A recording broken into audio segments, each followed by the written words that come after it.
여러분 안녕하세요. 나무의사 강사 김희성입니다. 반갑습니다. 자, 수목병리학 질의응답 강의 바로 한번 진행해 보도록 할게요. 바로 진행할게요. 자, 첫 번째 질문입니다. 모무니 매미충. 모무니 매미충은 우리 파이토플라즈마에 의한 병의 대부분을 이 모무니 매미충이 매개했었죠. 그쵸? 자, 매기충 중 모무니 매미충과 마름모니 매미충. 이 마름모니 매미충이란 말도 굉장히 많이 씁니다. 자, 둘 중에 정식 명칭이 무엇이냐? 자, 정식 명칭을 우리가 알아볼 때 어디 들어간다고 했었죠? 여기. 국가생물종 지식정보 시스템 들어가시면 됩니다. 그러면은 뭐라고 나오냐면은 모무니 매미충이라고 나와요. 그래서 정명은 모무니 매미충인데 근데 시험에서도 마름모니 매미충이라고 나올 만큼 이게 굉장히 혼용돼서 많이 쓰여요. 그래서 둘 다 알고 계시면 되겠다.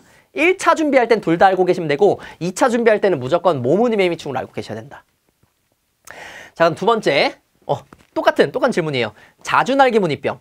자줏빛 날개무늬병과 자주날개무늬병 중 정명이 무엇인가요? 저렇게 물어보셨는데, 자, 우리가 곤충 같은 경우에는 국가생물종 지식정보 시스템에서 알아보시면 되고, 자, 병해 같은 경우에 정명을 알아보시려면 어디 들어가시면 되냐면은 한국식물병리학회라고 있어요. 거기에 식물병명 목록인가? 거기 들어가시면 여러분들 검색하실 수 있거든요. 거기에 검색하시면 자주날개무늬병이 정명으로 나옵니다. 자주날개무늬병이 정명이고, 다만 얘도 아까 모무니 매미충이랑 마찬가지로 자줏빛 날개무늬병, 이게 워낙 혼용돼서 많이 쓰이기 때문에 둘 다 알아두시는 게 좋다.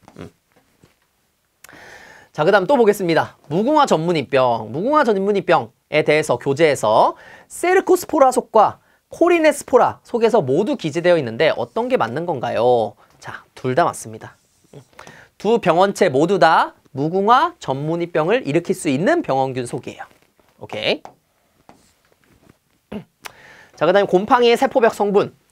곰팡이의 세포벽 성분으로 난균강은 베타글루칸, 섬유소, 유주포자균류, 접합균문, 잔항균문은 키틴이라고 교재에 나와 있는데요. 담자균문과 불안정균류에 대한 내용이 없어서요. 세포벽 성분이 궁금합니다. 자, 일단은 여기 세포벽 성분이라고 보기보다는 세포벽의 주성분입니다. 세포벽은 한 성분만으로 이루어져 있지 않기 때문에 주성분이라는 말씀을 쓰셔야 돼요. 주성분이라는 용어를 쓰셔야 되고, 자, 난균강을 제외한 모든 곰팡이들은 다 키틴이 주성분이에요. 키틴. 다 키틴이 주성분이다. 다 키틴이 주성분인데 난균강 같은 경우에는 베타글루칸과 섬유질을 가지고 있다는 독특한 특징이 있고, 자, 이 중에서 베타글루칸은 다른 균들도 가지고 있어요. 소량이지만 가지고 있고, 그래서 이거는 이 난균강만의 독특한 특징은 아니긴 한데, 이 섬유질은 이 난균강만이 가지고 있습니다. 섬유질은 이 난균강만이 가지고 있는 특징이다. 어쨌든 간에 난균강은 이 베타글루칸과 섬유질을 주성분으로 가지고 있는 거기 때문에 다른 균들과 비교했을 때 독특한 특징이라고 볼 수가 있다. 이렇게 보시면 되겠습니다. 자, 그 다음에 면역학적 진단법 관련해서 자, 이렇게 질문 주셨는데, 면역학적 진단법 중 엘리사법은 곰팡이, 바이러스, 세균 이렇게만 진단이 가능한 건가요? 응집과 침강에는 바이러스만 가능한지요? 면역확산법에는 어떤 것이 진단 가능한지요? IF법에는 어떤 것이 진단 가능한지요? 등등 이렇게 어떤 것이 진단 가능하냐고 저한테 여쭤보셨어요. 저는 일단 모를 뿐더러 어떤 것을 실제로 진단하는지 모를 뿐더러 지금 면역학적 진단법은요, 여러분들, 면역학적 진단법은 면역체계를 갖춰서 항체를 형성할 수 있는 생명체면은 다 사용이 가능합니다. 이론적으로는. 이론적으로는 다 가능합니다. 그렇기 때문에 이런 내용은 안 나올 거예요. 시험에서 어차피 안 나올 거고, 그냥 이런 종류들이 있다 정도로만 알고 계시면 될 것 같습니다. 그리고 면역학적 진단법이 무엇인지 정도. 자, 이렇게 하고 넘어가시면 됩니다. 너무 깊게 알아가실 필요 없다는 거예요. 그래서 모든 진단법에 흑백 논리는 적용할 수 없다고 제가 답변을 드린 거고요. 자, 그 다음에 PCR 관련해서 한번 보겠습니다. 자, PCR 법 중에 16rRNA, 자, 16S예요, 여러분들. 16S rRNA로 진단할 수 있는 것은 곰팡이, 세균, 파이토플라즈마 이렇게 세 가지. 자, PCR법 중 프라이머를 이용한 유전 분석으로 진단할 수 있는 것은 바이러스. 자, 그리고 PCR법 중 ITS로 진단할 수 있는 것은 곰팡이. PCR법 중 MATK, RBCL로 진단할 수 있는 것은 엽록체. 이렇게 알고 있으면 될까요? 라고 이렇게 질문을 주셨는데, 자, 여기서 중요한 건 뭐냐면요. 중요한 거는 이거 16SrRNA가 어떤 생물한테 있는 특정 유전자 구간인지, 그 다음에 여기 ITSV가 어떤 생물체에 있는 특정 유전자 구간인지, 이것도 마찬가지로 어떤 생물체에 있는 유전자 구간인지를 알고 계셔야 돼요. 16SrRNA는 원핵 생물입니다. 원핵 생물 누가 있어요? 세균, 파이토플라즈마. 세균 파이토플라즈마 동정할 때 이게 쓰이는 거고, ITS는 곰팡이한테 있는 특정 유전자 구간이에요. 곰팡이만 가지고 있는 거예요. 그래서 이 ITS로 진단할 수 있는 건 당연히 곰팡이입니다. 곰팡이가 가지고 있는 특정 유전자 구간이니까. 그 다음에 MATK, RBCL 얘 같은 경우는 식물의 엽록체가 가지고 있는 유전자 구간입니다. 그래서 요거는 식물을 동정할 때 사용이 되는 거예요. 아시겠죠? 그렇게 알고 계시면 됩니다. 자, 그 다음에 접합군류의 무성포자인데, 자, 여러분 요거는 오류입니다. 오류. 요거 수정 좀 해주셔야 됩니다. 자, 접합균류의 무성포자를 분생포자라고 하셨는데 다른 교재에 보니 포자낭포자라고 되어 있습니다. 어떤 게 맞는 건가요? 자, 일단 무성포자 우리 대부분 분생포자라고 알고 있는데 무성포자도 종류가 있어요. 자, 이런 식으로 생긴 분생포자도 있고요. 이런 식으로 생긴 포자낭포자도 있어요. 근데 접합균류는 제가 잘못 기재했습니다. 포자낭포자입니다. 왜냐하면 이게 접합균류의 무성세대에 대해서는 기본서에 기재되어 있지 않습니다. 그래서 아마도 시험에 나오지 않을 텐데 그래도 혹시나 모르니 요거 포자낭포자라고 고쳐주세요. 기본서에는 기재되어 있지 않습니다. 포자낭포자 형태로 형성이 됩니다. 자, 그 다음 보겠습니다. 파이토프토라 뿌리썩은병의 분류. 파이토프토라 뿌리썩은병은 뿌리썩은병과 역병 중 어디로 분류해야 하나요? 자, 요거는 제가 여러분들한테 결정을 해드릴게요. 자, 파이토프토라 뿌리썩은병은 역병이랑 같은 거라고 봐주시면 됩니다. 같은 거라고 봐주시면 되는데, 우리 예전에 지금 전 질문에서 병에 대해서 정명 알아볼 때 어디 들어가면 된다고 했었죠? 한국식물병리협회 들어오시면 된다. 아, 학회인가? 그쵸, 식물병리학회 들어가면 된다고 말씀드렸었죠. 거기 가서 검색을 해보시면은 파이토프토라 속에 의한 뿌리 썩은 병이 따로 있어요. 그러니까 무슨 말이냐면은 역병도 있고 뿌리 썩은 병도 있어요. 파이토프토라 속에 의한. 두 개 다 존재하거든요. 두 개 다 존재하는데, 자, 뿌리 썩은 병은 단 한 작물에서만 존재합니다. 단 한 작물에서만 존재하기 때문에 대부분 역병이라고 알고 계시면 돼요. 여러분들은 파이토프토라 뿌리 썩은 병은 역병이다. 이렇게 95% 가져가시고, 추가적으로 일부 작물에서 뿌리 썩은 병을 일으킬 수 있다 정도로만 알고 계시면 됩니다. 아셨죠? 시험 문제에서 이렇게 나왔어요. 심지어 자, 단풍나무 역병이라고 해놓고 파이토프토라 뿌리 썩은 병이라고 나왔습니다. 이런 식으로 주어질 거예요. 이런 식으로 주어질 거니까 너무 걱정 안 하셔도 된다. 자, 그 다음 보겠습니다. 낙엽송 가지끝 마른병의 잔황과. 자, 요거 같은 경우에는 사실 결정이 안 됐어요. 예전에도 이것 때문에 어떻게 어디로 분류하는 게 그나마 가장 합리적일까 고민을 많이 했었는데, 지금 요 각균강에 들어가는 것과 아니면은 소방 잔황균강에 들어가는 거, 그 둘 중 하나거든요. 둘 중 하나인데 어디로 가야 될지 사실 이거 정하지 못했어요. 저도 정하지 못했고 이게 확실하게 정해져 있지가 않아요. 그래서 시험 문제는 안 나올 거란 말이에요. 그래서 여러분들도 이 낙엽송 가지끝 마른병의 잔황과가 정해져 있지 않았다 정도로만 좀 기억을 해주시면 좋을 것 같아요. 이런 부분들이 많습니다. 특히 분류적인 부분에서는 확실하게 분류가 안 된 것들이 많다. 그래서 이건 넘어가 주시면 될 것 같습니다. 자, 그 다음에 흰가루병의 병원균의 잔황과. 자, 이거는 좀 독특하긴 한데 정해진 부분이에요. 정해졌습니다. 자, 흰가루병은 잔황구를 형성하는 것으로 알고 있는데 왜 각균강에 포함되어 있는 건가요? 엄청나게 많이 질문 주셨는데 이거는 딱 요걸로 답변 드릴 수 있을 것 같아요. 흰가루병균은요, 각균강이면서, 원래 각균강이면은 잔황각을 형성해야 되는데 각균강이면서 잔황구를 형성하는 유일한 병원균입니다. 유일한 병원균이에요. 그러니까 완전 예외라고 생각하시면 됩니다. 얘만 잔황구를 형성한다. 각균강에서. 이게 여러 가지 썰이 있는데 그 썰 중 하나가 뭐냐면은 잔황구를 형성하는데 이 안에 있는 잔황들 있잖아요. 잔황들이 이 잔황의 배치가 잔황각이랑 비슷하더라. 그래서 각균강에 들어갔다라는 썰이 있습니다. 근데 썰이고 이게 확실한지는 잘 모르겠어요. 어쨌든 잔황각은 무조건 각균강에 들어가는 건 맞아요. 흰가루병이. 근데 형성하는 잔황가는 잔황구다. 이렇게 꼭 기억을 해주시면 좋습니다. 오케이. 자, 그 다음에 흰날개 무늬병의 분류군. 흰날개 무늬병은 어떤 강으로 분류해야 하나요? 자, 어떤 강으로 분류한다는 것은 잔항과가 뭔가요? 잔항균문이잖아요. 그러니까 무슨 잔항, 그러니까 뭐 예를 들어서 잔항 반을 형성을 하느냐, 아니면 잔항각을 형성해서 각균강에 들어가느냐, 이걸 여쭤보신 거예요. 자, 일단 흰날개 무늬병은 기본서에 나와 있지 않습니다. 어떤 잔항과를 형성하는지. 그러므로 모르셔도 돼요. 모르셔도 된다. 기본서에 나와 있는 것만 여러분들 봐주시면 되겠습니다. 자, 그 다음 볼게요. 불안정균류 관련. 불안정균류 중 유성세대가 발견된 병에는 어디에 속하게 되는 건가요? 자, 이런 경우가 있죠. 예를 들어서 소나무 잎떨림병. 지금 방균강에도 있고, 자, 그 다음에 유각균강에도 있어요. 유각균강에도 있는데 이 녀석 어디로 넣어야 되냐? 어디로 넣어야 되냐? 자, 일단은 지금 얘처럼 소나무 잎떨림병처럼 확실하게 반균강, 잔한반에 들어간 녀석들도 있어요. 들어간 녀석들도 있는데 대부분의 녀석들이 그냥 그대로 불안정균류로 분류하는 경우가 많습니다. 왜냐하면은 자, 첫 번째 이유가 뭐냐면은 인공배양이 되지 않을 경우, 발견을 했어요. 우리가 무성세대만 있는 것을 불안정균류라고 하잖아요. 근데 유성세대가 발견됐어. 발견이 됐는데 이 발견된 유성세대가 인공배양이 되지 않을 경우에는 그대로 불안정균류로 분류합니다. 인공배양이 돼야지만 그 다음에 나올 수가 있어요. 자, 근데 인공배양이 되더라도 이놈이 제대로 연구가, 분류학적인 연구가 충분히 이루어지지 않아. 분류학적인 연구가 충분히 이루어지지 않았어. 인공배양은 되는데. 그래도 불안정균류를 그냥 놓습니다. 그러니까 불안정균류에서 나오려면은 일단 인공배양 돼야 되고요. 그 다음에 충분한 연구가 또 이루어져야 돼요. 분류학적인.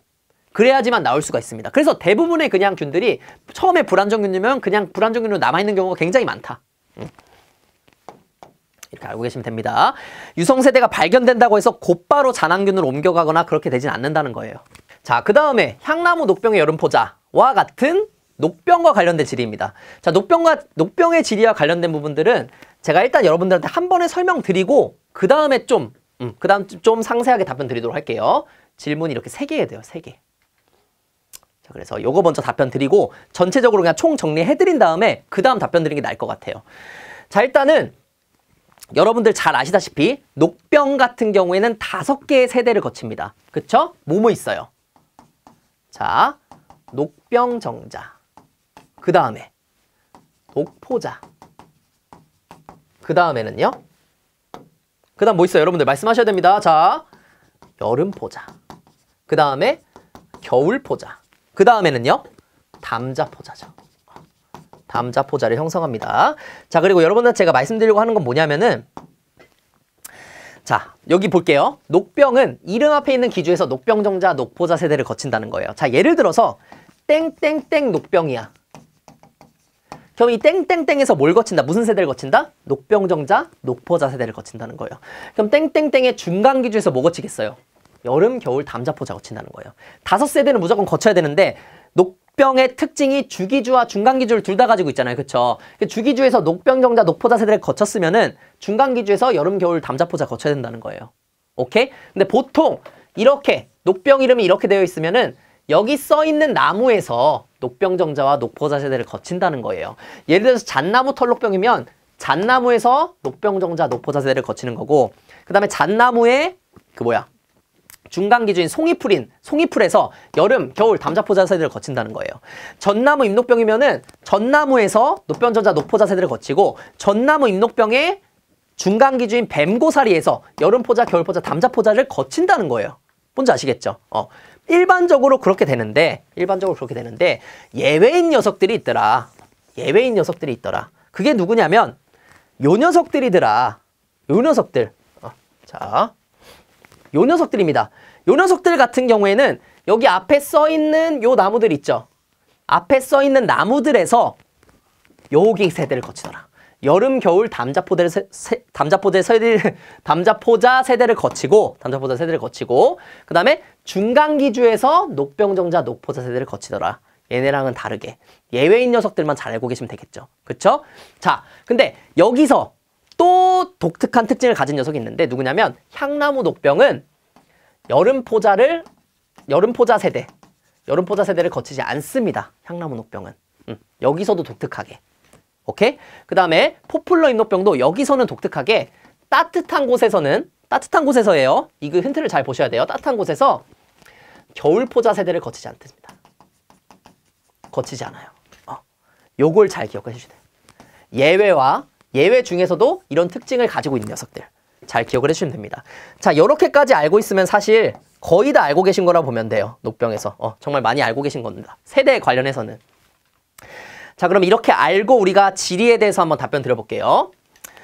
자, 177페이지에서는 향나무 녹병이 여름포자를 생성한다고 했다가 180페이지에서는 여름포자를 생성하지 않는다고 하는데 뭐가 맞는 건가요? 자, 이게 277입니다. 자, 그 예외로는 향나무 녹병, 모시기가 있으며 이들은 중간기주가 아닌 기주에서 여름포자, 겨울포자 세대를 기친다. 자, 여기서 지금 향나무 녹병에서 이걸 같이 끼워넣은 이유는 뭐냐면은 얘네를 같이 설명하기 위함이었어요. 그리고 뒤에서 어떻게 합니까? 확실하게 말씀드렸죠. 향나무 녹병은 여름포자를 생성하지 않는 대표적인 녹병군이다. 이렇게 알고 계시면 돼요. 여러분들. 뭔지 아시겠죠? 향나무 녹병은 예외균 중에 하나이지만 더 독특하게 여름포자까지도 생성하지 않는다. 이렇게 기억하시면 되고요. 자, 그 다음에 자, 녹병균의 핵상이 EN인 포자가 형성되는 기주와 병원균의 연결이 옳지 않은 것은 자, 이 문제를 보고 무슨 질문을 주셨냐면은 강사님이 해설해 주실 때 EN인 포자가 형성되는 기주는 겨울포자라고 말씀하셨는데 그럼 중간기주를 지칭하는 뜻일까요? 자, 맞는 얘기일까요? 당연히 아니죠. 당연히 아니죠, 여러분들. 자, EN의 포자가 형성되는 건 겨울포자는 맞습니다. 근데 EN의 포자가 형성되는 겨울포자는 무조건 중간기주는 아니라는 거예요. 겨울포자가 형성되는 게 주기주일 수도 있고요. 주기주일 수도 있고 중간기주일 수도 있는 거예요. 그쵸? 그래서 자, 보시면 이게 하나하나 이제 얘네 하나하나 볼게요. 자, 향나무 녹병균. 여러분들, 아까 예외사항에 있었던 녀석이죠. 예외사항에 있었던 녀석이에요. 그쵸? 그래서 얘네는 예외사항이기 때문에 여기 이름에 들어가는 녀석에서 그러니까 향나무에서 여름, 겨울, 담자포자 세대를 지낸다고 했어요. 근데 향나무 녹병균은 독특하게 여름포자 세대를 안 지낸다고 했었죠. 자, 어쨌든 간에 EN의 포자가 형성되는 기주 향나무 맞습니다. 향나무에서 겨울포자를 형성합니다. 겨울포자를 어디서 형성하는지 보면 되는 그런 문제였어요. 자, 소나무 혹병균 볼게요. 소나무 혹병균은 예외인 병해였어요? 아니었죠. 예외인 병해가 아니기 때문에 자, 이름 앞에 있는 요 기주에서 녹병정자, 녹포자 세대를 형성하고요. 그럼 겨울포자 세대는 어디서 형성하겠어요? 얘 중간기주인 졸참나무, 신갈나무에서 형성합니다. 맞는 내용이에요. 자, 산철쭉 잎녹병균. 얘 예외 있었어요? 없었어요? 예외 있었죠. 예외 있었기 때문에 이 산철쭉 요 기주에서 뭘 형성해요? 여름포자, 겨울포자, 담자포자 형성합니다. 맞아요. 겨울포자 형성하죠. 자, 그 다음에 전나무 잎녹병균. 얘 예외 있었어요? 없었어요? 예외 없었죠. 예외 없었기 때문에 요 녀석이 아니라 요 녀석의 중간기주에서 겨울포자를 형성해야 되는 거예요. 그래서 뱀고사리가 나왔어야 되는데 전나무가 나왔으므로 이게 4번이 틀린 답이 되는 겁니다. 뭔지 아시겠죠? 이런 식으로 푸시라는 거예요. 이런 식으로. 좋습니다. 좋아요. 조금만. 자, 그 다음에 이 질문도 봐볼게요. 자, 지문 4번에서 포플러 인노병은 따뜻한 지방에서는 겨울포자를 형성하지 않는다로 알고 있는데 따뜻한 지방이라는 전제가 없이 겨울포자에 대한 이야기가 나왔습니다. 어떻게 이해해야 할까요? 자, 4번 볼게요.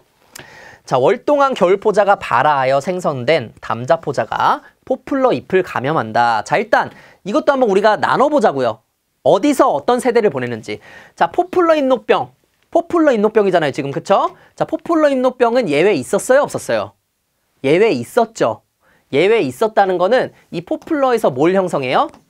여름, 겨울, 담자포자를 형성한다는 거예요. 그리고 얘 중간기주에서 녹록 형제를 형성하는 거죠. 녹병정자, 녹포자 세대를 형성하는 거잖아요. 그쵸? 자, 그러면은 겨울포자가 발화해서 생성된 담자포자가 어디서 만들어지는데요? 담자포자가 포플러에서 만들어지죠. 포플러에서 만들어져서 어디를 감염합니까? 중간기주로 가겠죠. 그쵸? 이 담자포자가 생성돼서 중간기주로 갈 거 아닙니까? 그럼 중간기주의 잎을 감염한다고 나와 있어야 되죠. 그쵸? 그래서 이 지문이 틀린 지문이 되는 거예요. 4번이. 중간기주가 나왔어야 되는데 그냥 포플러라고 나왔기 때문에. 그래서 우리가 세대가 어디에서 이루어지는지 알면 풀 수 있는 문제였는데 이분이 말씀하신 것과 같이 지금 이 문제 같은 경우에는 포플러 임록병이면은 따뜻한 지방이라는 전제가 주어지면 훨씬 더 좋고, 그리고 여기 보시면은 어디서 월동했는지가 그 주체가 안 나와 있어요. 그래서 좀 약간 애매한 지문은 맞아요. 애매한 지문은 맞지만 확실히 풀 수는 있는 문제였다. 풀 수는 있는 문제였다. 자, 그 다음 보겠습니다. 현미경별 관찰 가능한 병원균에 대한 문제였어요. 자, 강의에서 해당 문제는 이 문제를 말하는 겁니다. 자, 바이러스와 파이토플라즈마에 의한 병을 찾으면 된다라고 말씀하셨습니다. 그런데 파이토플라즈마는 형광현미경으로도 관찰할 수 있는 거 아닌가요? 자, 이렇게 말씀을 해주셨어요. 지금 문제를 보면은 전자현미경으로만 병원체의 형태를 관찰할 수 있는 수목병들을 바르게 연결한 것은, 자, 이 문제에서 물어본 건 뭐냐면은 전자현미경과 우리가 보통 광학현미경으로 나누잖아요. 그쵸? 광학현미경은 좀 큰 거를 관찰했을 때 사용을 하고, 전자현미경 같은 경우는 굉장히 작은 미생물들을 볼 때, 그쵸? 그래서 사용하는 건데, 전자현미경으로만 병원체 형태를 관찰할 수 있는 거는 바이러스나 파이토플라즈마 정도는 돼야 돼요. 그래서 뽕나무 오갈병이라든지 아니면 장미 모자이크병이라든지 북나무 빗자루병과 같은 이런 병해를 찾는 문제였어요. 문제였는데, 이게 문제가 뭐냐면, 그러니까 이거 제대로 썼어야 되는데 전자현미경으로만 이라는 문장을 써서 문제가 된 거예요. 왜냐하면 북나무 빗자루병, 뽕나무 오갈병 같은 경우에는 파이토플라즈마에 의한 병인데, 파이토플라즈마는 전자현미경뿐만 아니고 말씀하신 바와 같이 형광현미경으로도 관찰할 수 있기 때문에, 형광현미경으로도 관찰할 수 있기 때문에 전자현미경으로만이라는 일단 문구가 적절치는 않아 보입니다. 적절치는 않아 보입니다. 이 병원균의 형태가 어디까지를 얘기하는 건지는 몰라도 전자현미경으로만 이라는 표현은 굉장히 좀 좋지 않다고, 헷갈릴 수 있다고 생각을 하고요. 이걸 좀 고치면은 광학현미경과 전자현미경 중 전자현미경으로만 이렇게 썼으면은 조금 명확하게 답을 골랐을 수도 있을 것 같아요. 그럼 나머지 이제 곰팡이에 의한 병들 다 빼고 남은 게 이제 파이토플라즈마나 바이러스에 의한 병이기 때문에 그거 골랐으면 됐었는데 문제가 좀 애매했죠. 이런 부분들이 꽤 많습니다. 나무의사는. 나무의사는 이런 병들이 꽤 많다. 그래서 이런 것들은 이거 좀 우리가 이해해야 되는 건지는 잘 모르겠어요. 이해해야 되는 건지 잘 모르겠는데 이런 게 있을 수 있다라는 점은 좀 인지를 하고 가시는 게 좋습니다. 만약에 이런 일이 발생했을 때는 여러분들 가장 일반적으로 생각하시면 돼요. 가장 일반적으로. 막 너무 꼬아서 생각하시지 말고, 그냥 일반적으로 생각하시는 게 좋습니다. 자, 그 다음 볼게요. 파이토플라즈마 방제와 관련해서 항생제는 세균을 죽이는 약인데, 맞습니다. 어떻게 옥시테트라사이클린과 같은 항생제로 파이토플라즈마를 방제할 수 있는 건가요? 자, 어디 있죠? 자, 이렇게 옥시테트라사이클린 나무주사로 파이토플라즈마를 보통 방제를 하죠. 자, 항생제로 파이토플라즈마를 잡는 이유는 뭐냐면요. 잡을 수 있었던 이유는 뭐냐면은, 일단 이 파이토플라즈마가 처음에 발견됐을 때 세균의 일종으로 분류가 됐습니다. 그러니까 세균인 줄 알았어요, 사람들이. 세균인 줄 알았는데 이 녀석을 자세히 살펴보니까 식물체에서만 살고, 그리고 세포벽도 없고, 그리고 이 세균과 조금 다른 점이 많이 발견이 돼서 이제 세균과는 아예 다르게 분류를 하게 된 것인데, 어쨌든 간에 처음에 세균이라고 분류할 정도로 이 세균과 굉장히 구조가 비슷합니다. 구조가 비슷해요. 그래서 이 파이토플라즈마를 어떻게 방제할까? 이 녀석이 굉장히 피해도 크잖아요. 피해가 크기 때문에 어떻게 방제할까 했는데, 자, 여러분들 신약을 개발할 때도 여러분들 아시다시피 신약을 개발할 때 기존 약들을 써봐요. 기존 약들을 먼저 씁니다. 왜냐하면 아예 새로운 신약을 개발하려면은 시간이 너무 오래 걸리니까 기존 약들을 먼저 써본단 말입니다. 자, 파이토플라즈마도 마찬가지였을 거예요. 기존 얘가 세균이랑 비슷하니까 세균에 쓰이던 항생제들을 한번 써보자 라고 해서 썼는데, 그중에 이 옥시테트라사이클린이 굉장히 잘 맞았던 거죠. 그래서 사용하게 된 걸 겁니다. 그래서 그 정도로 이해해 주시면 될 것 같아요, 여러분들. 그 정도로 이해해 주시면 됩니다. 오케이, 여기까지. 여기까지 하고 우리 다음 시간에 수목 관리학 이어서 마지막으로 한번 해보도록 하겠습니다. 오늘도 제 강의를 들어주셔서 정말 감사합니다. 안녕.